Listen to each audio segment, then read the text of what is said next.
നീക്ക് നേരം ഇടങ്ങാറാണല്ലോ. ഒരു നപ്പ് സാധനം കിട്ടിയിട്ടുണ്ട്. നിന്റെ നപ്പും ചിപ്സും ഒന്നും ഇവിടെ വേണ്ട. നീ സ്ഥലം കാലിയൊക്കെ ഇറങ്ങ.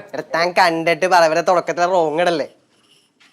ഇത് ഇത്രയും കാലം കൊണ്ടുവന്നൊരു സാധനം ഇത് റേഞ്ച് കൂട്ടിയതാണ്. റേറെ കല്ലാട് മോനെ. കാണാൻ ഒരു ഭംഗിയൊക്കെ ഉണ്ടല്ലേ? വലിയ ഭംഗിയൊന്നുമില്ല. അയ്യ ഇത് ചെങ്കല്ലാണ്, സോറി കരിങ്കല്ലാണ്. ഇത് പിടിച്ചേ. എന്നാ ചെല്ലേ മോൻ ചെന്ന് പൊടി ഉടക്കി. ചെല്ലു ചെല്ലു പോ പോ പോ പോ. ഓ അവിടെ ഇത് കരിങ്കല്ലും ചെങ്കല്ലും കണ്ടല്ല, ഒരു കായാണ്. കല്ലാണോ കായാണോ ഇത്? എടാ അങ്ങനെയല്ല, കല്ല് നീ കല്ലുമ്മക്കായാണോ? നീ എന്താ കാളവണ്ടി ഓടിക്കുന്നു? മര്യാദക്ക് പണിയെടുക്കടാ. എന്തോ ആ ഇത് ഉലുക്ക. ഇതിന്റെ പേരാണ് ഉലുക്ക. ഉലുക്കച്ചക്കയൊന്നും ഇവിടെ വേണ്ട. നീ എടുത്തോണ്ട് പോ. നിക്ക്, അത് കാണാൻ ഒരു ഭംഗിയൊക്കെ ഉണ്ട്. ചിലപ്പോ വിറ്റു. ഇതുപോലെ കാണാൻ കൊള്ളാന്ന് പറഞ്ഞ് നീ കൊണ്ടുവന്ന് ട്രാഫിക് പോലീസുകാരൻ അവിടെ ഇരുന്ന് ചതലരിക്കുന്നേ. മൊറോക്കൻ കർഷകൻ എന്താ